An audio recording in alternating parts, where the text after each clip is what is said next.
So that's our background review of oxidation reactions, oxidation and reduction reactions. Um, Thinking more deeply about oxidoreductases. So this is class 1, right? So enzyme class 1. And you probably haven't seen a table like this, but I think it's kind of neat just to see it because if you ever, I don't know if Dr. Hurlbert went into this in any kind of detail, but in these classes, like there's the class 1 is always oxidoreductases. But if you like look up an enzyme by its EC class, it's not just going to be 1. You'll see 1.1 or 1 dot something else and then dot something else and dot something else, right? There's four, like there's the big class and then there's subclasses. Subclass 1, the target molecule are alcohols. Subclass 2, aldehydes. Subclass 3, alkanes. So it's kind of cool if you look at this table, it breaks it down into it characterizes enzymes based not just on the fact that they are oxidoreductases, but they target specific function groups, right? It targets alcohols or aldehydes or alkanes or amines or internal imines or specifically functions on NADH or NADPH, right? And then if you were to look within this class, 1.5, it would then, right, so all of these would be oxidizing internal imines, and then it would start looking at other classes of molecules within it, right? So like we can characterize these based on what they do. When you get to like X.Y.Z.A, you're down to a very specific enzyme, and you can't characterize it any further. All right, so you don't have to know this, but I just wanted to kind of show you how these classes are developed and built up. Okay,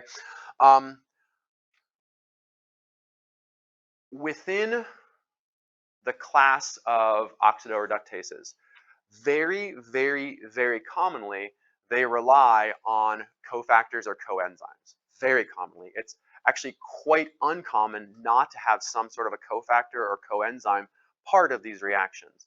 And there are some really common ones that I guarantee you've heard of, right? NADH and FADH2.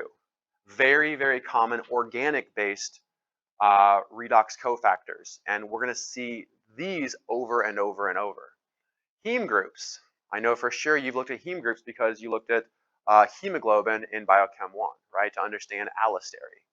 So heme groups are common redox cofactors. By themselves, they aren't able to accept or donate electrons. But if you put an iron in the middle, all of a sudden it is, right? It can cycle between a +2 or +3 or really a +4 charge state.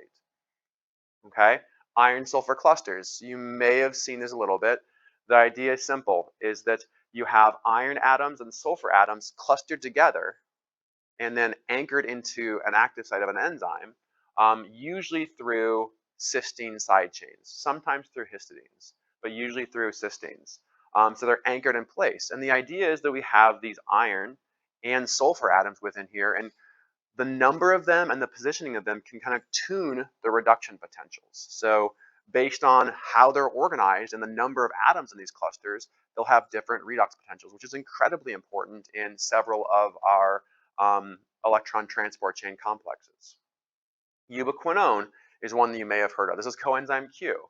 It's the enzyme, or it's the cofactor that takes electrons from complex 1 and complex 2 in the electron transport chain and moves them over to complex 3, right? It's this big, fatty, big hydrophobic cofactor that ultimately is able to accept or donate electrons, okay? Today, we're going to focus in on NADH and FADH2 because the chemistry for them is fairly straightforward.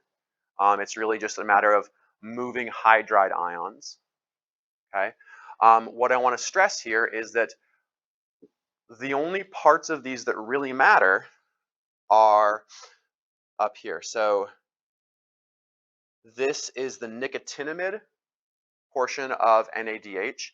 The rest of it, the adenine dinucleotide, really doesn't matter. It's really its only role is to be able to position the cofactor in the active site of the enzyme. Same thing goes with our flavin. All of this stuff up here, our adenine dinucleotide, doesn't matter. What does matter is the flavin moiety. Okay? So despite the fact that these are really big, fairly complicated molecules, there's only a small portion of the molecule that really matters. The rest of the molecule, its only role is to really make sure that the cofactor is oriented in the active site of the enzyme properly. Okay, in um, in the next couple of questions of your activity, you're asked to kind of think about how electron transport works within NADH and FADH2. Okay, the one thing before we go there, the one thing that I really want to stress is that, especially with organic redox cofactors, we don't think about electron movement as individual electrons, right? You all know from, at least from Gen Chem, that electrons don't really exist. They are energy, like they are particles of energy, which is hard to really define. So we can't say that we are moving this ambiguous particle from one place to another. That's not a real thing. But what we can say is that we move electrons in the form of a hydride anion. Okay, so with any chemistry that deals with NADH or FADH2, it is always hydride anions that are used to move electrons onto the cofactor, or you're producing a hydride anion when the oxidation reaction happens.